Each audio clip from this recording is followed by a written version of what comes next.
अस्सलामुअलैकुम जी फ्रेंड्स। आज का जो हमारा टॉपिक है वो है motion of single particle in non uniform magnetic field.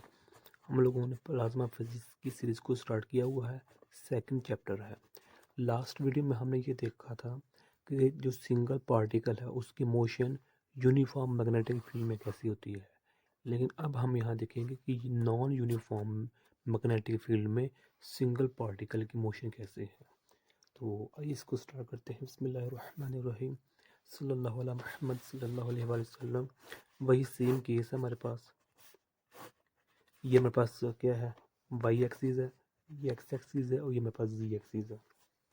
अब जो टॉपिक है नॉन यूनिफॉर्म मैग्नेटिक फील्ड, तो नॉन यूनिफॉर्म मैग्नेटिक फील्ड इस तरह है।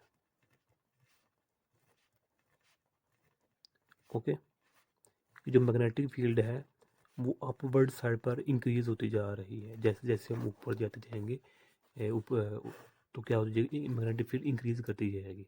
यानी कि चेंज है ना, नॉन यूनिफॉर्म है। लास्ट केस में इस इधर सेम था मैग्नेटिक फील्ड, लेकिन अब यह नॉन यूनिफॉर्म है। ओके, तो अब इसको हम इस तरह शो करते हैं, इस तरह। ये इसी चीज़ को शो कर रही है कि यहाँ कम है, या जैसे जैसे हम ऊपर जाते जाएंगे मैग्नीट्यूड क्या होती जाएगी, इंक्रीज करती जाएगी। हम इसको इस तरह नहीं लिख सकते। ये है, ये मैग्नीट्यूड फॉर्म में हमें इसे लिखना पड़ेगा। डन हो गया। तो अब यहाँ देखें कि जो हमारे पास लॉरेंट्ज फोर्स है, लॉरेंट्ज लॉ है, वो हम अप्लाई, लॉरेंट्ज फोर्स जिस तरह हमने लास्ट वीडियो में अप्लाई किया था, इसी तरह उसका फार्मूला यूज़ करेंगे, क्यू वी क्रॉस बी। ये हमारे पास लॉरेंट्ज फोर्स है। ओके, तो अब यहाँ देखें क्या हमारे पास E is equal to zero है, और जो हमारे पास मैग्नेटिक फील्ड है ये ज़ीरो नहीं है बल्कि नॉन ज़ीरो है, नॉन यूनिफॉर्म है। ओके, तो बस वही सेम बातें हैं जो लास्ट वीडियो में हम की। इसको हम इसके कंपोनेंट्स में लिख लेते हैं। एफ जी के है, तो ये क्यू है। तो इसको जब करेंगे, यानी कि करेंगे डॉट इस आई जे क्रॉस डे, फिर V X V Y Z, B X B Y B जी। तो जिस ये तमाम प्रोसेस हमने यहाँ क्रॉस प्रोडक्ट करनी है हमने। तो ये क्रॉस प्रोडक्ट हम कई मरतबा पीछे कर चुके हैं, तो मैं डायरेक्टली लिख रहा हूँ B Y B G I negative V X B G J plus zero की। डन हो गया। तो यहाँ मैं अगेन आप लोगों को बता रहा हूँ कि हमने इधर इसको ऐसे भी नहीं लिखना और इसको हमने ऐसे भी नहीं लिखना। ओके, तो ये ग्रेडियंट किसका है, मैग्नीट्यूड का हमारे पास ग्रेडियंट है, इस पे ध्यान कीजिएगा। अब इसको जब हम कंपेयर करेंगे आई आई के साथ, जे जे के साथ, के के साथ, तो हमारे पास ये इक्वेशन आ जाएंगी। ये इक्वेशन मैंने डायरेक्ट लिख ले रहा है, यानी कंपेयर, ये इक्वेशन हमने लास्ट वीडियो में भी निकाल ली थी। एफ वाई है negative Q V X B G, ये इक्वेशन नंबर 2 है। वो जो एफ जी है वो मेरे पास क्या है, ये इक्वेशन नंबर मेरे पास क्या है, 3 है। डन हो गया। अब यहाँ देखें कि ना ही जो हमारे चेंजिंग है एक्स एक्सिस के अलॉन्ग आ रही है, ना ही वाई जी एक्स। हमारी जो चेंज है वो सिर्फ वाई एक्सिस के अलॉन्ग आ रही है। यहाँ एक मज़ेदार बात है कि जो हमने मैग्नेटिक फील्ड है ना, ये किसको शो कर रही है, आउट ऑफ द पेज, और ये किसको शो करती है, इनटू द पेज। अब जो हमने मैग्नेटिक फील्ड अप्लाई की, ये आउट ऑफ द पेज है, यानी कि हमारे पास देखना 2 डिमेंशन है। लेकिन जब हम 3 डिमेंशन में देखेंगे तो एक्चुअली जो हमारे पास ये मैग्नेटिक फील्ड है ये अलोंग दी जी एक्सिस है। अब जो हमारे पास जो ये पेपर है, पेज है, ये 2 डिमेंशन है, तो 2 डिमेंशन में 3 डिमेंशन को हम शो नहीं कर सकते, तो फिर हम ये डॉट ही लगाएंगे। तो लिहाजा जो मैग्नेटिक फील्ड है ये एक्चुअली हमने जी एक्सिस के अलोंग लगाई है, और जो चेंजिंग आ रही है वो वाई एक्सिस के अलोंग आ रही है। ये देखना कैसे मज़ेदार बात है, वो देखेंगे राइट हैंड रूल लगा कर ना कैसे आ रही है। ओके, अब अभी फिलहाल इसको देखें, यानी कि जो मेरे पास एफ एक्स है वो ये भी ज़ीरो है, और जो एफ जी है ये भी मेरे पास क्या है, 0 है। जो हमारे पास चेंजिंग कर रही है वो सिर्फ वाई एक्सिस के अलोंग आ रही है। ओके, अब जो मैं इधर इक्वेशन लिखने लगा हूँ, ये इक्वेशन हमने जब सेकंड चैप्टर को स्टार्ट किया तो उसमें हमने इन इक्वेशन को देखा था। ओके, वी एक्स वी पर परपेंडिकुलर है, तो ये इक्वेशन पर इसको हम फाइव का नाम दे देते हैं वी।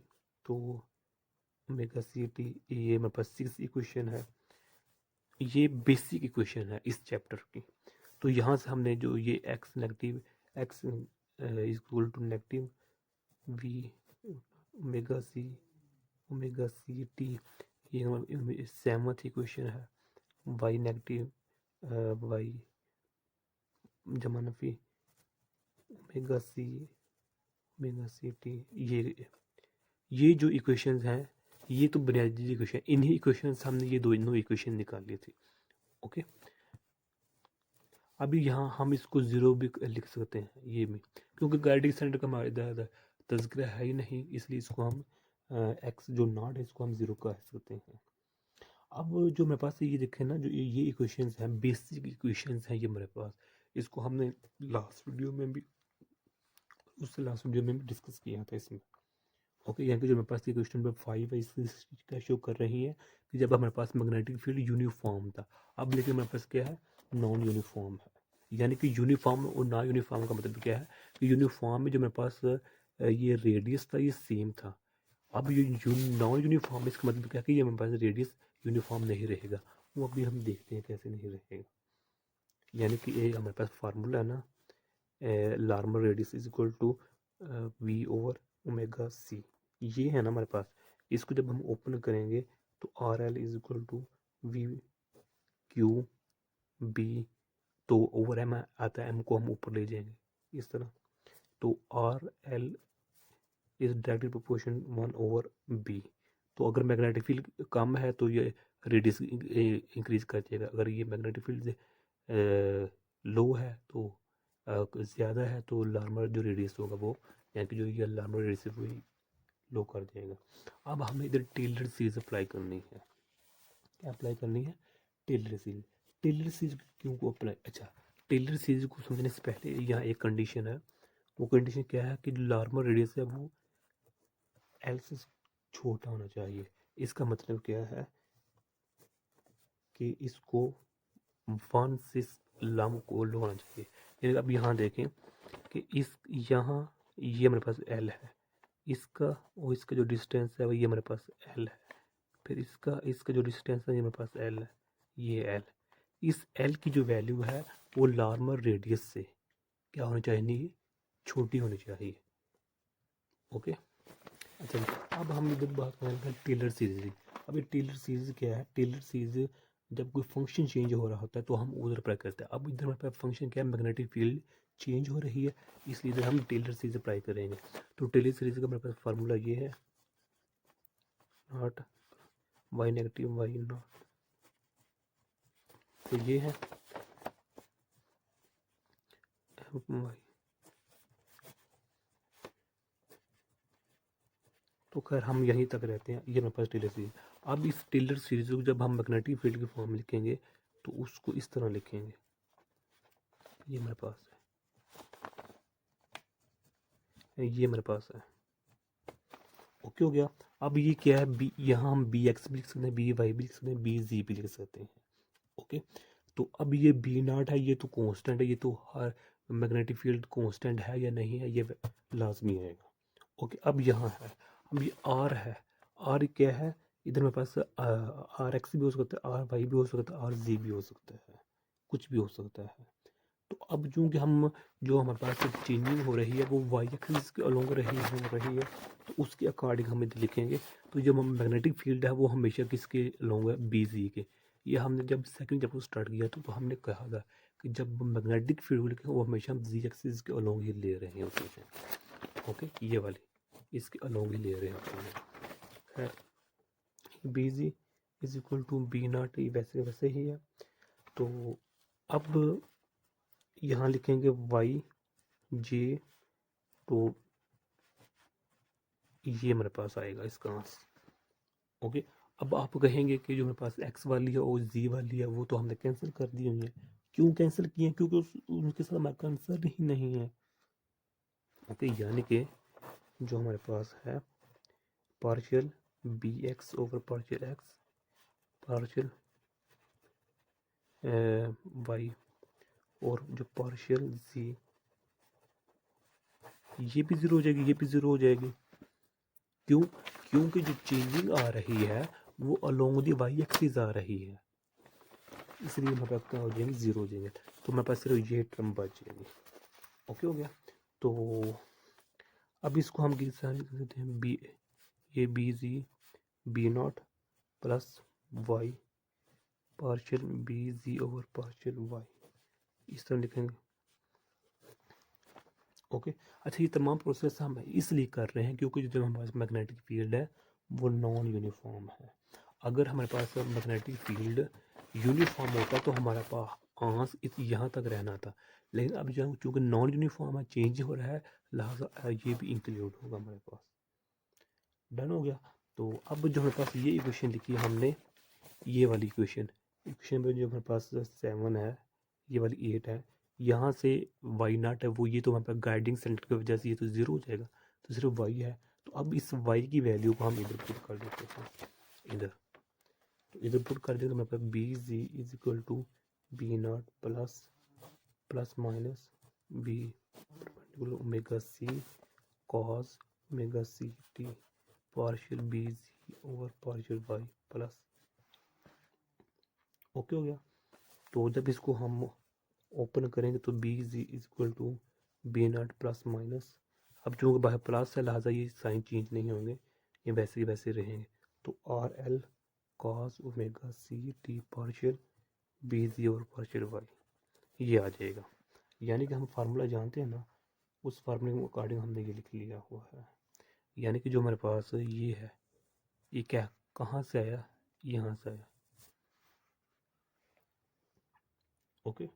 तो अब जो हमारे पास हायर टर्म्स होंगे ना, ये वाली हायर टर्म्स, यहाँ से ये वाले, वो हायर टर्म्स ये उसको हमने निगलेक्ट कर दिया हुआ है। अच्छा जी, तो ये मेरे पास आ गया जो मेरे पास यहाँ से। तो अब जो मेरे पास ये यहाँ हम वैल्यू पुट कर देते हैं बी जी, यहाँ देखें ये मेरे पास मेन इक्वेशन है ना, तो यहाँ हम जो b की वैल्यू है वो भी पुट कर देते हैं, जो v की वैल्यू है वो भी पुट कर देते हैं। ओके। तो ये हमारे पास जनरल फार्मूला था, तो इससे हमने ये तीन फार्मूले निकाले थे। तो हमारा कंसर्न सेकंड इक्वेशन के साथ है जो कि वाई वाली है, तो ये वाली है नेगेटिव क्यू वी, ये है। तो ये इस में हम वैल्यू पुट कर देते हैं, F Y is equal to negative Q V B G, यही है। तो v की वैल्यू पुट कर देते हैं, वी एक्स की वैल्यू क्या है, ये है। और बी जी की वैल्यू हमने निकाल ली अभी, वो हम इधर पुट कर देते हैं, बी जी की वैल्यू ये है, तो ये पुट कर देते हैं तो मेरे पास क्या आ जाएगा, negative Q perpendicular cos omega C T B naught और N cos omega C T partial B G over partial Y, ये मेरे पास आ जाएगा। तो इसको जब हम मैनेज करेंगे तो मेरे पास Q V cos omega C T B naught negative positive रहेगा। अब वह नेगेटिव है तो इस नेगेटिव वजह से ये साइन चेंज हो जाएंगे। तो Q V dot cos square omega C T partial P G over partial Y बन जाएगा। अब ये मेरे पास ये एफ वाई है, this force along the Y axis, और यही है मेरे पास चेंज हो रही है। ओके। अब हम क्या लेंगे, एवरेज लेंगे। जिस तरह अगर एक मैच है, अगर पाकिस्तान क्रिकेट मैच है, तो अगर एक खिलाड़ी 10 मैचेस खेलता है, तो जैसे 10 मैचेस, एक मैच में 50, एक मैच में 70, एक मैच में 35 रन, तो उसका हमने एवरेज निकालना होता है। तो तमाम रन को सम करते हैं और ओवर 10 पर डिवाइड कर देते हैं, जितने उसमें मैच खेल होते हैं, तो एवरेज निकल आती है। ओके। तो इसलिए हम इधर एवरेज फार्मूला यूज़ करेंगे। अब एवरेज लेने के लिए हम इधर लेप्लास ट्रांसफॉर्मेशन फार्मूला यूज़ करेंगे। Okay. Laplace Laplace transformation formula. वो क्या है कि अगर वन, वो हमारे पास ये है cos omega C T D T is equal to 0। इस कॉस की जगह हम साइन भी लिख सकते हैं, and 1/t cos square omega C T D T is equal to 1/t। अगर स्क्वायर नहीं है तो 0 है, अगर स्क्वायर है तो 1/2 आ जाएगा। ओके, अगर कॉस की जगह हम साइन भी लिख सकते हैं, इधर भी और इधर भी। ओके, तो अब हम लिखेंगे, ये मेरे पास जो ये मैं ऊपर लिख रहा हूँ, ये मेरे पास एवरेज को शो कर रहा है। 0 negative plus Q P perpendicular R L 1/2 P G over ये है। यानी कि क्या किया है हमने, एवरेज लिया है। यानी कि क्या किया है कि जो इस ये वैल्यू पुट कर दी है, इसको हमने बार की शक्ल में लिया, यानी कि एवरेज को शो कर रहा है। अब कॉस सिंगल है, कॉस ओमेगा सी टी, तो ये कॉस ओमेगा सी टी 0 के इक्वल है, तो लिहाजा ये पूरी टर्म 0 के इक्वल हो जाएगी। अब यहाँ स्क्वायर है, ये भी वैसे का वैसा है, ये भी वैसे का वैसा ही है, लेकिन cos square omega C T 1/t की इक्वल है, 2 की इक्वल है, तो ये वैल्यू यहाँ पुट कर देंगे, तो लिहाजा हमारे पास ये इक्वेशन ऑब्टेन्ड हो जाएगी। तो लिहाजा यहाँ से हम नेक्स्ट चलते हैं कि हमारे पास फाइनली क्वेश्चन ये बन गई है। ये एवरेज को शो कर रहा है, negative plus Q R L 1/2 partial 1/2 partial B partial Y. Okay, इसको हम इक्वेशन नंबर 2 का नाम दे देते हैं। अब एक फार्मूला है ये वाला गाइडिंग सेंटर का, ये फार्मूला, इस पर मैंने वीडियो बनानी थी, शॉर्ट वीडियो, लेकिन वो बना नहीं पाया, तो ये फार्मूला हम स्टडी करते हैं। ओके, तो अगर इधर हमारे पास ग्रेविटेशन के लिए लिखना है तो वी जी की वैल्यू लिखते हैं, अगर हम इलेक्ट्रिकल के लिए लिखना चाह रहे हैं तो वी ई की वैल्यू पुट कर देंगे, लेकिन जनरल फार्मूला हमारे पास यही है, 1/q F cross B over B square. Okay, तो अब जो हमारे पास इधर एफ है, ये एफ कौन सा एफ है, एफ वाई वाला है, यानी कि एफ जे हमारे पास इधर वाई एक्सिस के लॉन्ग है, और जो हमारे पास बी है वो किस क्या है, बी जी है। ये तो रट लेना, जो बी है वो हमेशा हमारे पास बी जी है, तो लिहाजा ऊपर वाला फार्मूला क्या बन जाएगा, 1/q F Y plus cross B जी, तो बी स्क्वायर ये मेरे पास बन गया। तो 1/q, अब वैल्यू पुट कर दें, जो हमारे पास ये वैल्यू है वो यहाँ पुट कर दें, तो negative 1/2 Q B cross R L partial B G over partial Y, ये है, तो बी जी क्या है जी, ये बी लिख लें या सिंपल बी लिख लें या सिंपल बी जी लिखने के बाद, अब ये जी है तो जी को मैं इस तरह लिख सकता हूँ, वाई क्रॉस जी। ओके, सॉरी यहाँ गलती हमारे पास हो गई, जी ठीक है, कुछ नहीं है। यानी कि क्या किया है, एफ वाई की वैल्यू ये यहाँ से लिखी, ये वाई लिख ली जो हमारे पास ये है, और बी जी वैसे वैसे ही है, तो ये वाई और जी को हमने बाहर अलग तौर पर अलग लिख लिया, तो नीचे बी स्क्वायर है, बी लिख लें, बी स्क्वायर लिख लिया, बी जी स्क्वायर लिख लें, एक ही बात है। तो यहाँ से हमारे पास कटिंग हो जाएगी, ये क्यू से क्या हो जाएगा, कैंसिल हो जाएगा, और जो मेरे पास ये एक बी है, इस बी से कैंसिल हो जाएगा, तो मेरे पास बचेगा negative positive 1/2 B G. Okay, B perpendicular R L partial B G over partial Y. तो अब जो मेरे पास ये है, इसकी जगह मैं एक्स इस तरह लिख सकता हूँ, तो अब इस फार्मूले को मैं इस तरह लिख सकता हूँ, negative positive 1/2 V perpendicular R L, तो ये मैंने लिख लिया पार्शियल। ओके,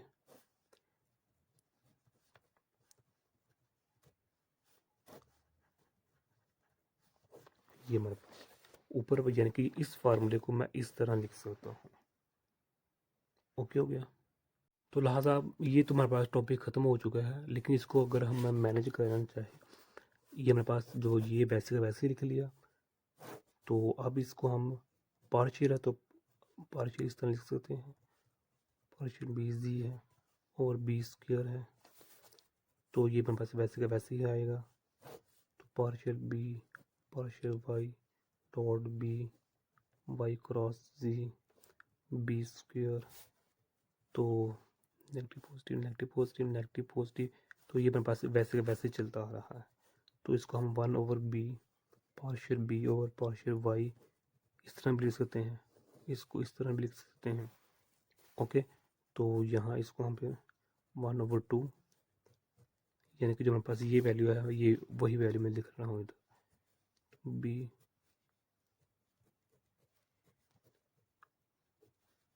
ये हमारे पास वैल्यू आ चुकी है। ये फार्मूला है या फिर ये फार्मूला एक ही फार्मूला है।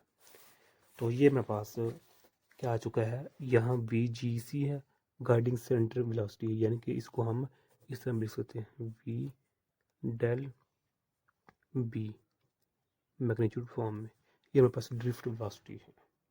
ओके, यानी कि अगर हम इधर राइट हैंड रूल अप्लाई करेंगे तो हमारे पास यही जो मैंने स्टार्टिंग में कहा था वही मेरे पास केस आएगा। यानी क्या किया है कि राइट हैंड रूल के मुताबिक जो मेरे पास फिंगर्स हैं ये शो करेंगे मैग्नेट जी एक्सिस को, और जो मेरे पास कर्लिंग होगी वो अबाउट दी शो करेंगी वेक्टर वाई को, यानी कि इस तरह है। तो जब इसको फिंगर्स को हम कर्ल करेंगे तो वेक्टर ऊपर है, तो वेक्टर वाई को हम इस तरह पकड़ लेंगे, यानी कि इस तरह करेंगे। तो जो हमारे पास होगी ये जो थंब होगा वो किसको शो करेगा, एक्स एक्सिस को शो करेगा। ओके, तो लिहाजा जो मेरे पास पार्टिकल होगा वो एक्स एक्सिस के अलोंग क्या कर जाएगा, मूव कर जाएगा। ओके, अच्छा यहाँ जो मेरे पास साइन है वो क्या शो कर रहे हैं, यहाँ देखें एक पॉजिटिव साइन है एक नेगेटिव साइन है। ये क्या शो कर रहा है, जो पॉजिटिव साइन है वो ये शो कर रहा है, ये जो मेरे पास है ये वह इस डायरेक्शन में।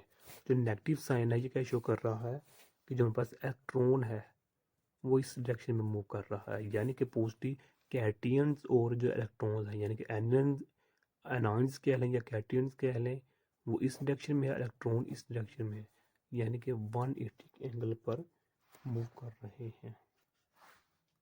और इधर एक और बात है कि जो मेरे पास कैटियंस होंगे यानी कि जो होंगे ना कैटियंस पॉजिटिव आयंस होंगे जो मेरे पास, उनका रेडियस देखें ज़्यादा है, और जो इलेक्ट्रॉन्स हैं उनका रेडियस कम होगा। क्योंकि हम फार्मूला जानते हैं R L is equal to V cross Q B over M है।